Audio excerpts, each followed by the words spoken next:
Hello everyone and welcome to Victoria's Cantina. Today we're having a look at the Hasbro Star Wars The Force Awakens, the Black Series 6-inch Han Solo.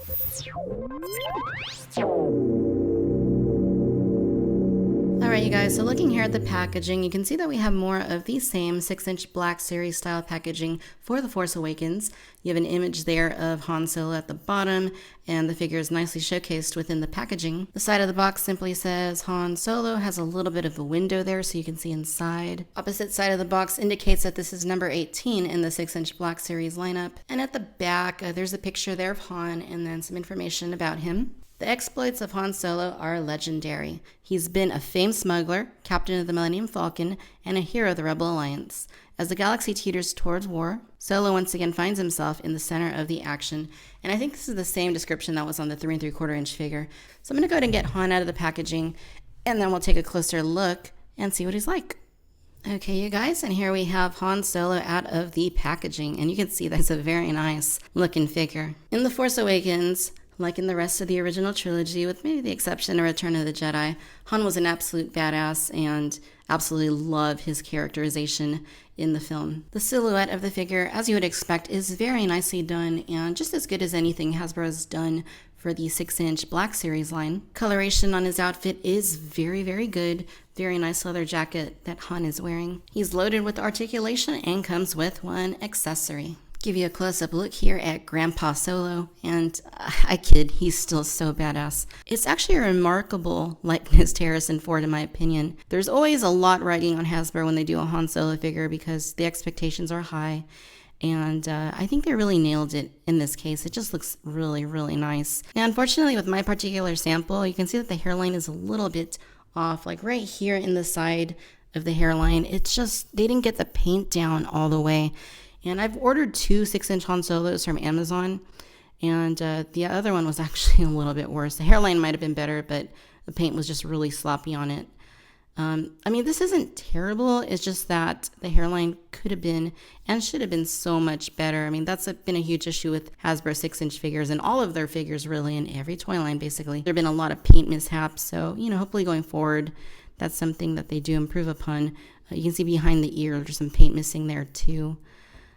It definitely could be better, but by and large, it's pretty good. The hair coloration is a little bit too brown. There should have been a little bit more gray. I mean, I think they tried to give it a little bit of a gray look. You can see some streaks in there. It just doesn't look all that natural, and I think that they can certainly improve upon this figure by, you know, making the hair look a little bit natural and looking a little bit more gray. Now, as for the rest of the body and outfit, they did a really nice job with it. You can see that Han is wearing a leather jacket, and the coloration is quite good. It really does look like leather, and it has some really nice sculpt work to it. It's a little bit on the glossy side, in my opinion. I personally would have liked it if they would have done it a little bit less glossy. I do think that it looks quite good. Like the back doesn't look too glossy, but the arms and the front of the jacket look a little more glossy. But nonetheless, coloration is great. It has a very nice wash to it to bring out the detail and, you know, give it that leathery look. It's got some ammunition there in his breast pocket. His undershirt is an ivory color. It looks great. He's got his underbelt, I guess we'll call that, then his overbelt that's connected to his holster, and that looks exactly as it appeared in the original trilogy, which is super cool. He's got the brown pants and then brown boots, which also have a leathery look to them and a very nice texturing to them. They did a heck of a job, but again, a little bit too shiny in my opinion. The holster itself does have a very nice look to it. It also looks quite leathery, so I think they did a great job with that. This really does look like Han Solo from The Empire Strikes Back, and I gotta think that's what they were going for. Of course, some of the details are a little bit different, but the overall look screams Empire Han Solo. In the way of articulation, we get a ball joint here at the head, though it is quite stiff. You can go side to side pretty well, but up and down movement is a little bit prohibited. You get ball joints at both of the shoulders and a really good range of movement there. You get hinging at both of the elbows, which is pretty nice, full 90-degree angle. You get bends and swivels at both of the wrists. You get a nice ball joint here at the torso, which, gives you a good range of movement. Hinging at both of his hips. You can't go out all that much, but I think it's enough. And then, backward and forward.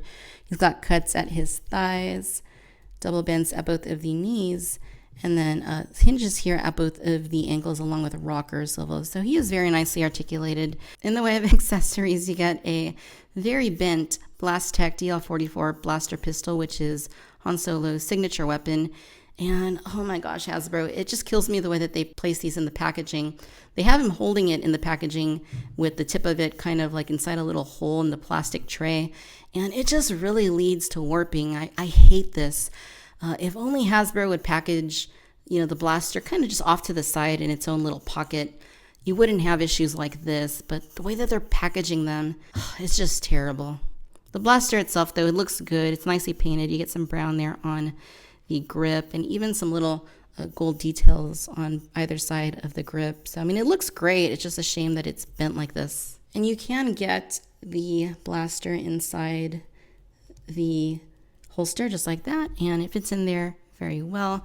The jacket, by the way, is a separately sculpted piece, but it doesn't come off. You could take it off, but then it would look really weird because he's still going to have the jacket sleeves on his arms. And because we love our comparisons here at Victorious Cantina, I am going to show you the original Black Series 6-inch Han Solo based on his appearance in A New Hope with the version from The Force Awakens. And I've always really liked the original Han Solo figure. We reviewed it here on the channel back in 2013. I will throw a link down in the bottom if you want to take a look at it. But looking at them next to each other, I really gotta say that I think the likeness to Harrison Ford is better on the new figure. The proportions just look a little bit more natural to me, and I think by and large the skin tone also appears more natural. The original one was a little bit pale, a little bit too skinny. So in that respect, Hasbro has improved their Han Solo figures, which is great. And just a quick comparison here of the 6-inch Han Solo along with the Force Awakens 3 3/4-inch scale Han Solo figure. They're obviously quite similar, though the 6-inch is far more detailed and far better.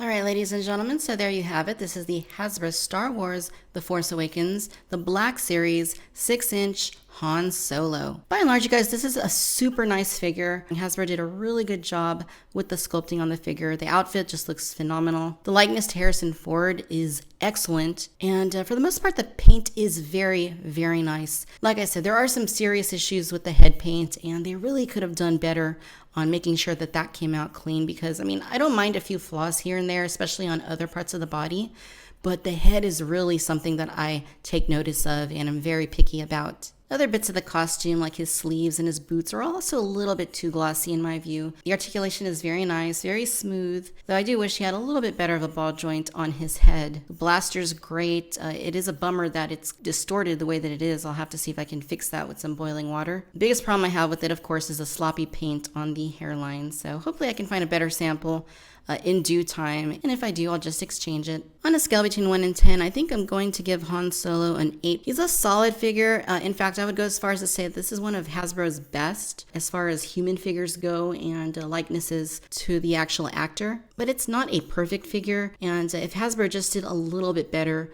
with quality control and did a little bit better in terms of movie accuracy, I think this would be a perfect 10, but considering the issues that I have with my own sample and the overall design of the figure, I think an 8 is pretty fair. Alright my friends, if you enjoyed this video, then I do encourage you to please like and subscribe. Let me know down in the comments what you think about Han Solo, whether or not you're planning on picking him up.